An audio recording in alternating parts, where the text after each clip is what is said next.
it is very hard for me to just like sit down and like fully motivate myself to do things. Like I need people and I need people to like push me and I need to like push people, you know, and I need to have that like interaction in person in order like to kind of drive me.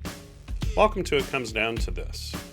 Today's guest is Inga Finneke, a B2B marketing strategist with over 14 years of experience helping tech companies scale through full funnel marketing that actually drives pipeline. I've invited Inga on the show because she's not just strategic, she's fearless about challenging the status quo. In this episode, we talk about what CMOs and founders get wrong when they expect marketing to generate leads overnight, how to align brand and demand without creating internal chaos, and why B2B growth takes more patience, process, and persistence than most leaders are willing to admit. If you're tired of reactive marketing and chasing tactics, this conversation is your reset. In today's episode, it comes down to this. Growth doesn't come from doing more. It comes from doing what matters better. Inga, really awesome to have you on the show. Thank you for joining The Marketer. It's good to see you. Yeah, thank you so much for having me. I'm so excited. I am too. And the reason I'm excited, not just having you on the show, but because of the topic that we're discussing today. Yes. And I think it's really important. When COVID came around, and I seem like I say this on a lot of shows, right? COVID still plays such a major part of our life these days, both, continually as people get COVID, but then also how it has impacted almost our everyday lives. And one of the things that has changed since COVID came around is we have remote workplaces. Yeah. And so in this episode, I want to explore the power of in-person collaboration versus remote work and how it impacts team dynamics, especially between the marketing and sales teams. Yes. And that's why I have brought you on the show, because you've got a ton of experience working with teams all over the world, creating synergies between those teams, and creating the right balance of in-office and remote work. So you ready to discuss it with me?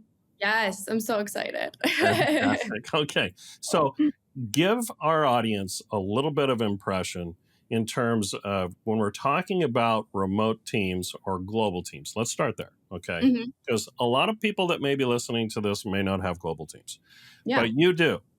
Okay, so you've probably been working with remote teams long before COVID. Yes. Talk to me about some of your experiences. What can be some of the positives about having remote teams globally? The biggest positive that comes to mind, obviously, is, flexibility. And I hear this from various different people.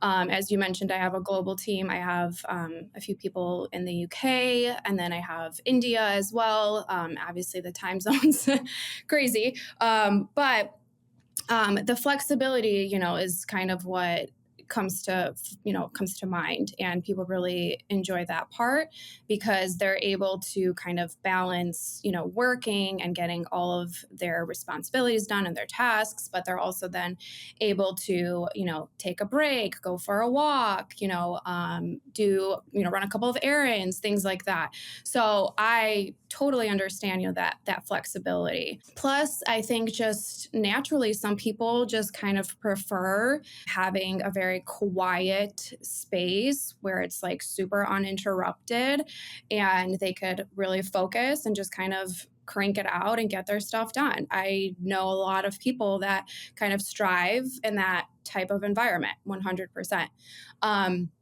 But I think being in marketing and in sales and business development and partnerships and kind of seeing all of the very collaborative teams, when I see people come together, and actually collaborate, that magic is just you can't replace that with anything. And while, like I said, that balance is great where you can sit down, if you have that type of working style where you can sit down and crank it out and get it done, and then you move on with your day, and it's great because you're at home or wherever remotely, and it's all, very flexible. That's all great, but then you need that kind of balance where you can come together from a creative perspective, because like I said, at the end of the day, I'm in marketing and we need that kind of creative space.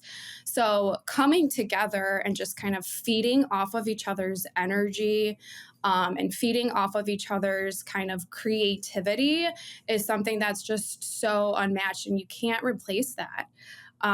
So that's why I'm super passionate about, coming together in person. It doesn't even have to be in the office all the time.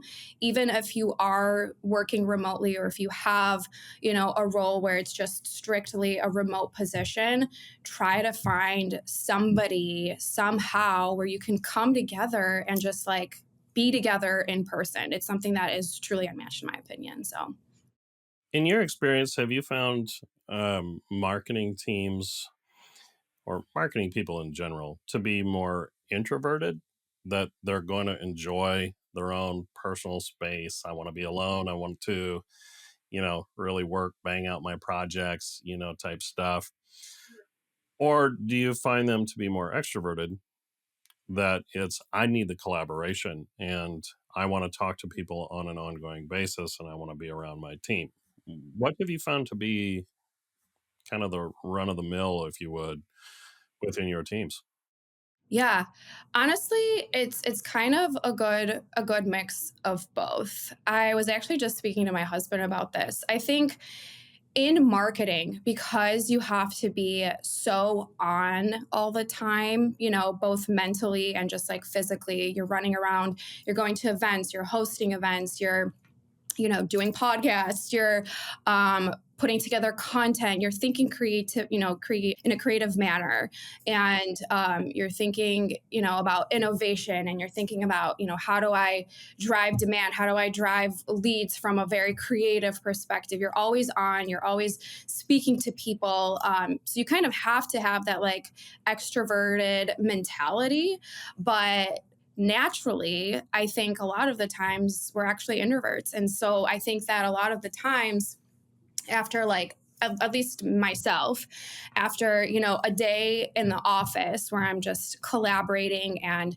my brain's on fire and things are just kind of sparking, and we're all, sharing ideas, and we're coming up with innovative campaigns, and we're ideating, we're getting the whiteboard out, and we're doing all of that in person. At the end of the day, I come home and I'm like, everybody leave me alone. I need that balance. I need to just like be by myself and just like not speak to anybody, not do anything. And that's why I like taking the train because, and I don't like driving, because I literally just kind of like decompress, going into work and then leaving from work. So I think it's just kind of like a balance of both. Like I said in the beginning, I think naturally people tend to be either a little bit more to themselves or a little bit more just kind of collaborative. Our team is a little bit more collaborative. We're in the office 3 days a week. We all are very, outspoken. We do a lot of events, just based on the industry that we're in. We're hosting a lot of events, we're exhibiting, we're sponsoring a lot of events. So we all kind of have to have that kind of personality where we're comfortable speaking to other people and all of that. But after speaking to a lot of people on my team, I think everyone feels the same. Like after a long day of that and just being on, you definitely kind of want to just decompress by yourself. So I think it's a good mix. That question wasn't planned, as you know. Um, it just came to my mind because I think it's such a great question to, for leaders in companies to really assess their team and what is the makeup of your creative team. Because, I've been in, I started as a designer, my career. I've been in marketing for over 30 years. Um, I hate crowds. I mean, I can be in a crowd. It doesn't like give me any kind of anxiety or anything. I can be in it. I just don't prefer it. I actually can't stand it. And yet my daughter just moved to New York City and she loves it. She loves that hustle and bustle. That drains me faster than anything. I can't stand it. Um, but when I'm collaborating with somebody, it is energy giving, if you would. When I'm able to get with a few people and really start talking through things, ideas start pinging off of each other, and we really can come up with all kinds of fantastic things. That, to your point, as marketers, you do kind of have to always be on. But what I was getting at with leadership is to understand your team and what they need, I think is really super important because um, while you may have part of your team that really needs to be part of that collaborative effort, you're going to have other people that they can only do that for so long. And then they need to go in and really work that out mentally. And regardless, both scenarios, you have to have some time to decompress all of that. You can't just be on all the time. And, for me, I will periodically through the day, I will just go out and look at something else online of interest, regardless of whether that has nothing to do with marketing, has nothing to do with my job. It's just that I need to move my focus away from just that always being on stage, you know, into just dumping it out and releasing all of that. So is um is it a better situation for creative teams specifically to work remotely because they don't feel the pressure of in office that okay, well, I'm here, that means I have to be working 8 hours and the boss is going to walk by and see what I'm doing on my computer or is going to be, wondering if I'm, you know, getting the little next ad worked out or whatever, right? Whereas remotely, I'm kind of in control of my own time. What do you think is better? Yeah. I mean, I think that to your point, being in the creative field, I think that you need to have that kind of balance. And that's why I don't think being in the office every single day is 100% necessary. And that's why I really appreciate, at least for our company, we have, the 3 days that we all come into the office, the same 3 days, and then the 2 days where we work remotely. So we have that time, to your point, to like decompress and just kind of crank it all out because it can get, a bit draining for sure. Now, when we have major campaigns that we are putting together around busy seasons, or if we have an event coming up that we have invested a lot of time, money, just everything into, I definitely encourage my team to come in so then that way we can ideate together, we can put a plan together because it's just easier, right? Like when you're in a remote type of setting, you can't really fully read each other's body language and you can't fully, kind of like stop the person and be like, wait, but like I have an idea, because then it kind of comes off like you're interrupting them, and it's like, wait, and then there's like a little lag, and it's just being in person to like ideate those big projects, big campaigns, or big events that you're putting together. In my opinion, just results in something that is way more successful, and we just kind of like crank it out and we get it done, whereas opposed to when we're all kind of working remotely, things tend to get a little bit more delayed, and all of a sudden, you're in a Zoom meeting, and you're kind of hashing things out for a specific campaign, and then you get off the call and then you're like, oh shoot, I also wanted to ask this, and then you send a Slack or you send a message, and then you don't get a response, and then you kind of forget about it. And then the day goes by and you're like, wait, I never got this question answered. And then all of a sudden you're like, wait, but then I couldn't complete this one task because I don't have the answer. Where like if you're together, it's like, you can stop and you can take a breath and be like, okay, wait, I have a question. So I think that it's like a good balance, right? So having that opportunity of being at home and completing your tasks where it's, just like the regular kind of always on type of campaigns, or cranking out a blog post or content or a social media campaign, something that doesn't necessarily need that collaborative effort, I think is fine. But when you have those kind of, major campaigns that we've invested a lot of time and, money towards, then I think that being in person and collaborating that way is crucial. Plus, you also have the opportunity to pull in different people as needed, right? Like we're a marketing team, but first and foremost, we're a revenue team. And that's kind of how we categorize ourselves. And as part of the revenue team, we have marketing, we have sales, customer excellence or customer experience. And then we have the business development side of things. And then we have partnerships. And then all together, that makes up the rev team. And because our company is, fairly small, we all work very, very closely together. The CEO is in, pretty much every meeting. The COO is in pretty much every decision-making type of meeting. So you have that benefit when you're together to then pull in the necessary people as needed, because you're here together, and you're able to do that. Whereas remotely, you're kind of just relying on the people that you're in the Zoom meeting with. So that's another kind of benefit that I've seen, at least. So you have remote teams.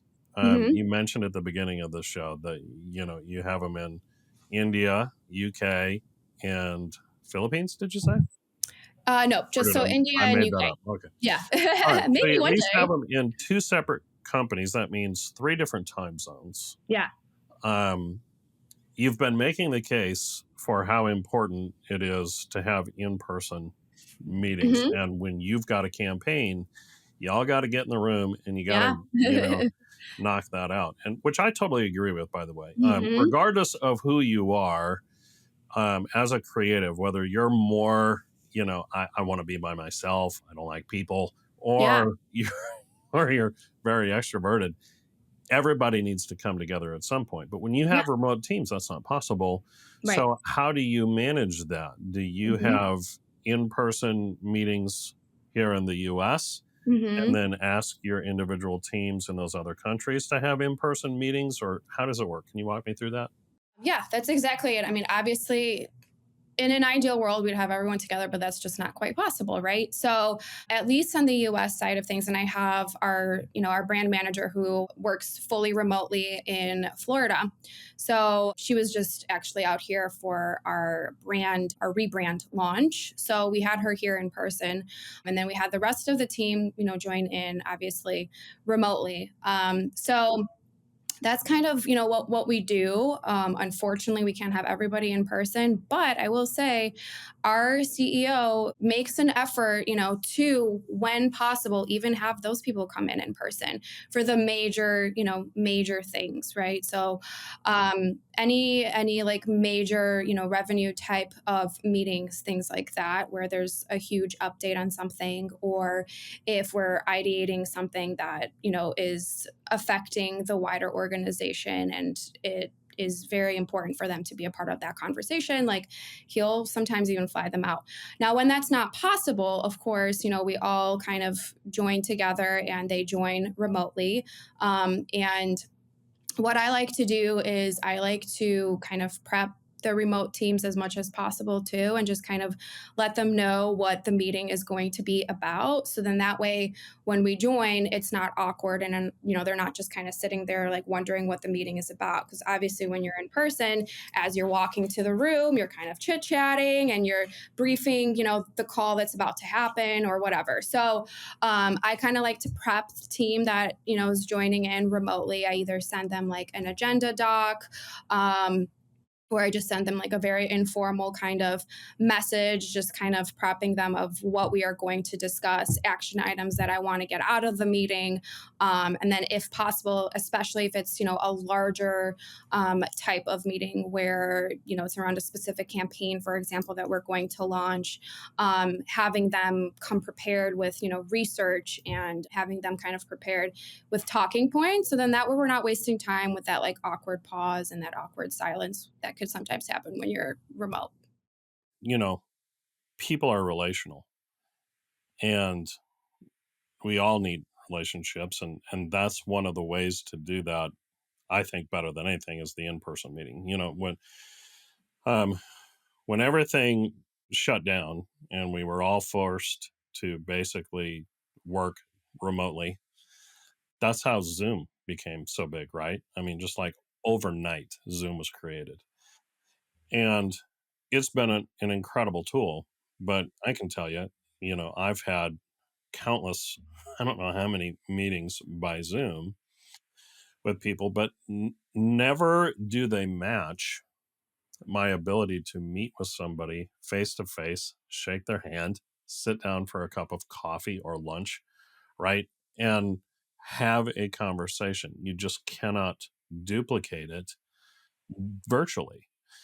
Um, I'm thinking of, I had a client, and they, it was remote. I wasn't coming to their office on a daily basis, but the CEO was very visual, if you would, and how that came through was he had to write things out on a whiteboard as he thought about them, right? So that's kind of how he brainstormed. He would write it out, and he would kind of draw, arrows, and he'd kind of, you could just watch him kind of think as he was writing. Well, I learned very quickly that they had their team internally that were able to watch the whiteboard and then, feed off of him and add thoughts to it. And I'm sitting on Zoom, and even though they were pointing the camera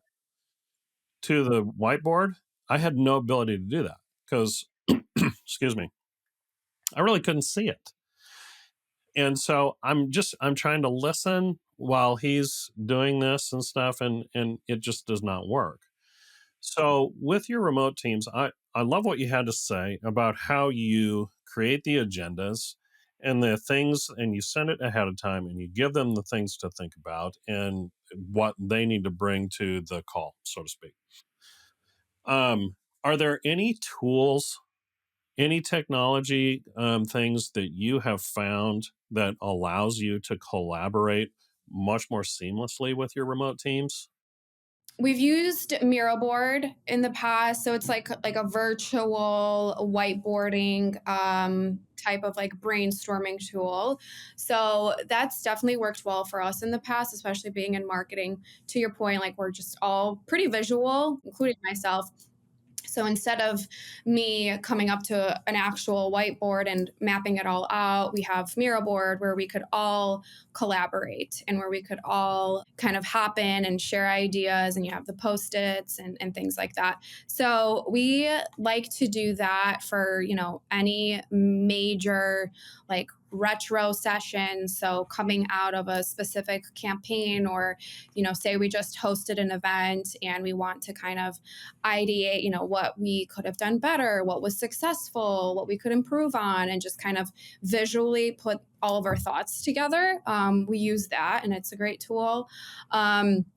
Another kind of retro board tool that we use as well is I think it's called retro.io or something like that. We're really big on just being an agency and being in consulting. We always kind of think in this type of mentality, even with our own marketing strategy and our own marketing campaigns and things that we're running.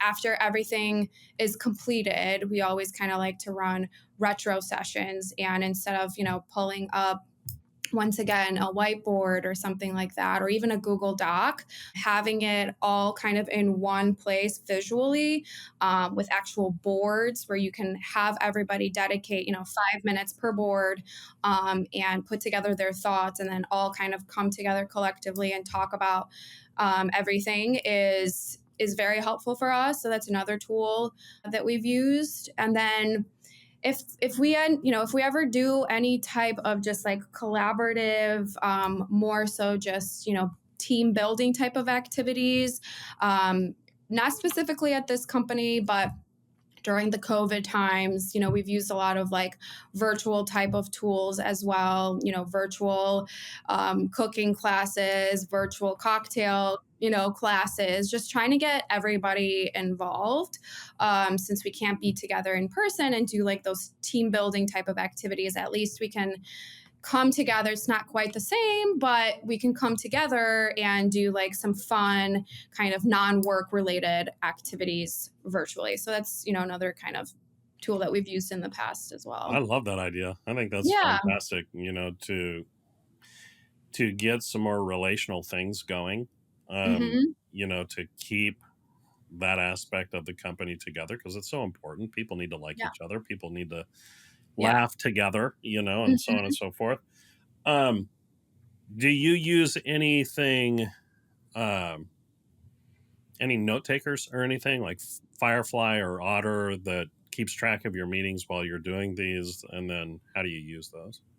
The marketing team specifically does not. Zoom has the new kind of AI transcriber feature, which has been pretty helpful for us. I know that our actual client facing teams, when they're on these meetings, I know that they do use tools like that, but that's more so for, client facing type of conversations during like our discovery sessions or discovery meetings, things like that, kickoffs. I know that they use these tools, but internally, no, not so much. But definitely not opposed to Yeah, it. yeah. I want to go back to the schedule that you guys have. You said you're 3 days on, 2 days off. So 3 days in the office, 2 days away from the office. Is it Monday, Tuesday, Wednesday you're on, and then Thursday, Friday you get off? So you have like a 4 day weekend, or Yeah, so we're in the office Monday, Tuesday, and Thursday. So Wednesday and Friday we work remotely. Yep. So and that's kind of nice because then you have your Monday, in my opinion, and I feel like people kind of go back and forth on this. I have a good friend that has a fully remote position, and she always says, I can't believe you have to go in on a Monday. Like that, I can't imagine like Sunday, like putting your kids to bed knowing that you have to wake up and like go to work. So like I get that, but I need that like Monday boost. And like that's just like the way that I start the week off is like I'm a people person. I feed off of everyone's energy. Like I need to have that human connection. So Monday is like the best way for me to have that. We have like our large kind of revenue meeting every single Monday, in person. And it's just like a really good way to like set the tone, set the week. We kind of map everything out that everyone's going to be working on for the remainder of the week. So it's really nice. And then Tuesday, of course, also we're all in the office. And then it's nice to just kind of like in the middle of the week, have that kind of break, especially for those that have children like myself. I have two kids. It's nice to kind of have that balance where I don't have to like rush to, drop my kid off at daycare. I don't have to rush to pick them up in the middle of the week. So that's kind of nice. And then Thursday, we're back in the office and we have, complimentary lunch and we all kind of sit together and hang out as much as possible, time permitting. um, and then Friday, we're, at home. So it's a good balance, I think. how much? This is going to be a controversial question. Just Fine, I'm ready for it. just in setting it up. Yeah. Your friend, Yeah. how much work ethic plays into that response, do you think? It's a good question. I mean, I think that I personally would not be able to work fully remotely. I think that it all kind of depends on personality. You have to be like very self motivating and very like organized in order to get the work done being fully remotely. I just know myself and I'm very honest when it comes to this. Like, it is very hard for me to just like sit down and like fully motivate myself to do things. Like, I need people and I need people to like push me and I need to like push people, and I need to have that like interaction in person in order like to kind of drive me. Now, like I said, it's nice to have that balance and I still get it done, of course. But me personally, it's really hard for me to do that. But I think some people are capable of literally just waking up and having their list of things that they need to kind of get done. It's all very organized, and they get it done. And I think it's possible, but it's hard. I'm definitely one of those people. I work from home. I'm very self driven. I know the things that I need to do and they're going to Hmm. get done. Yeah. Um, doesn't mean they always get done. I mean, everybody, whether you're in the office or out of the office, Right. Of course. can procrastinate on something. Yeah.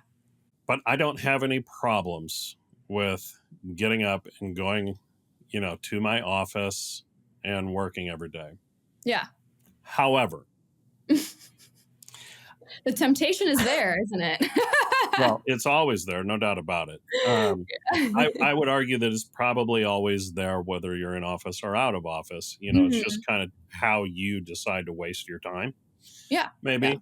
But I would also I also do think though that what you said is more the norm than the anomaly. Meaning, I think most people need some, well, some not that you need anybody to stand over you, but you need um that collaboration, you need that drive, you need the person that's going to go, okay, let's go. Not that you're lazy. I would say from what I kind of just see, and maybe it's because I have some teenagers and I know how much different school is now from when I went to school. And I watch, how much different work is now from when I was that age and working. There is a very, very sharp difference in the level of work ethic that the next generation seems to have than what I feel like my generation had.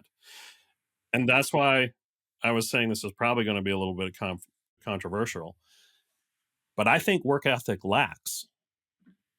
And if it does lack, then what are you going to do about it? I think you have to bring everybody in the office because people do need that accountability.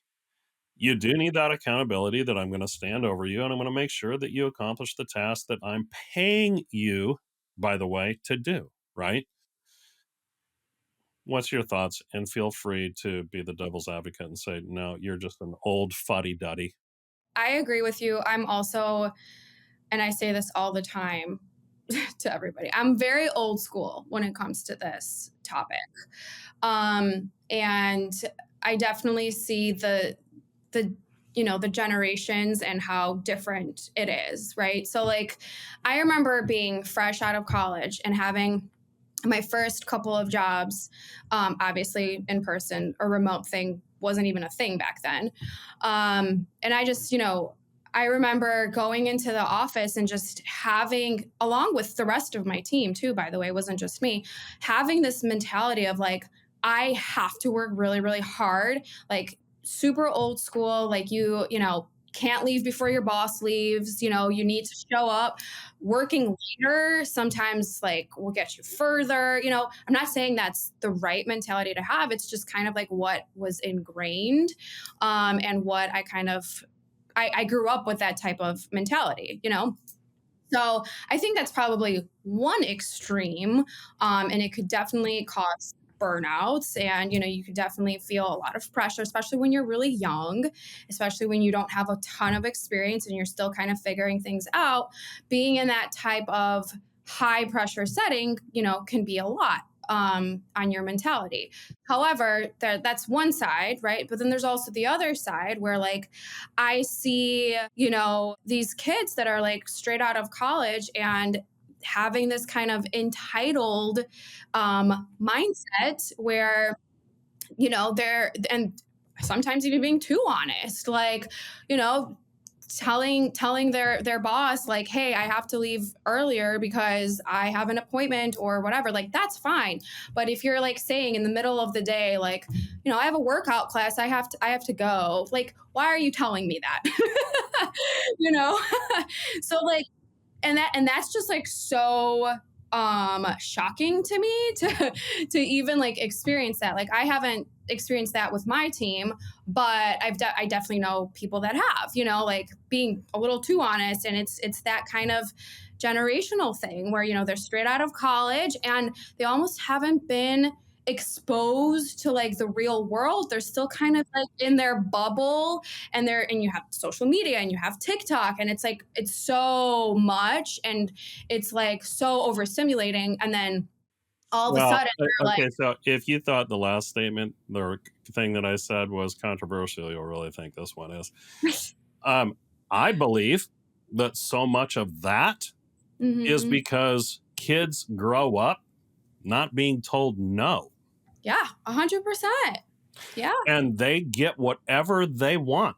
And yeah. so, they go into the job Yeah, and they very much have this mentality of, I should be able to do whatever I want. I've been right. able to do whatever I want my whole life. Exactly. And Yeah, so it's my generation and this older generation that has taken this stance of buddies with your kids instead of helping them to develop the work ethic, to develop that you're not entitled to anything, by the way. You need to work for it.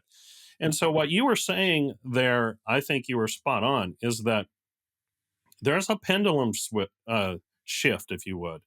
You go too hardcore over to the right, where it's all about drive, drive, drive. I've got to get ahead. I've got to be here past the time that my boss is here. I need to, overachieve. There's got to be a balance between that drive and swinging all the way back over to the other side, which is nothing but apathy of, well, if I feel like it, if I feel like working today, I'll work today. And if I get some inspiration here or there, maybe, something good will happen. It can't be either. We can't be so rigid that you can't take a day off, even if you don't feel good physically. And we can't be so lenient and so, I'll use this word, coddling of people that, oh, well, whatever's best for you, as long as your mental stamina, your mentality of how you feel is in a good place, will get better work. I don't think that happens. this is kind of a funny story. I think you'll appreciate. I heard a story of how, this wasn't at our company, but how someone straight out of college was interviewing for a position and they brought their mom with to the Oh my interview goodness. because, and I think it just, and they came with, like, I think it just kind of comes down to like, also, to your point, it's like if you're handling everything and if you're just kind of taking care of everything for your child, they're never going to learn things on their own, so like that I think that's also a big problem with just seeing, this younger generation stepping into the workforce and kind of being plopped into it straight out of college without having that like experience. And this is why I always give the advice to newly graduated students or students that are still at school to like find yourself a mentor, like a real human being that you strive to be one day, that you find successful from your perspective, that, you know, preferably someone in your field of interest, someone in your industry that you know want to explore more.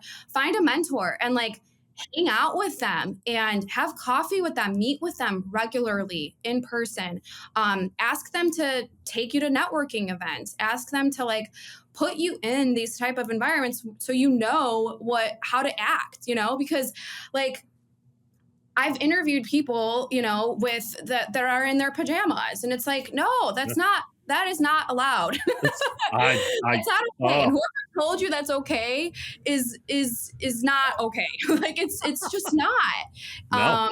So and that like yes, things have definitely gotten more relaxed, you know, but you can't just completely like lose yourself. Like you have to still have that kind of professional mindset. And I think it is because to your point, like no one's telling these people no, and they're not being put into real life situations. They kind of feel like they're still in their college bubble. Yeah. It's absolutely the truth, and I mean, I love what you just said.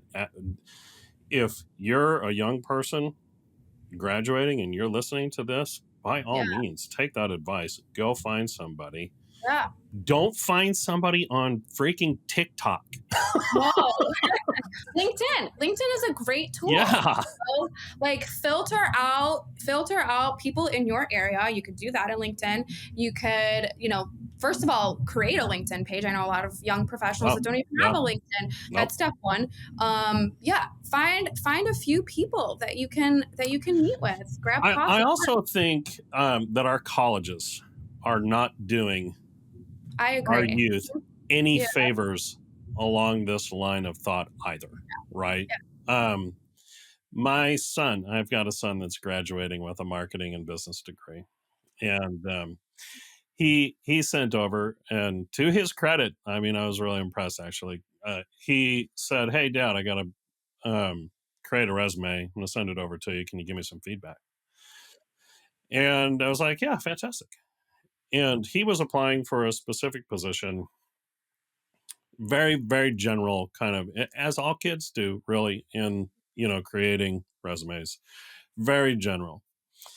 And I said, "Look," my advice back to him was tailor this to the job. Look at what they're wanting.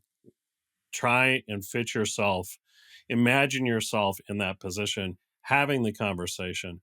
What do they want to see? Colleges are not teaching any of that.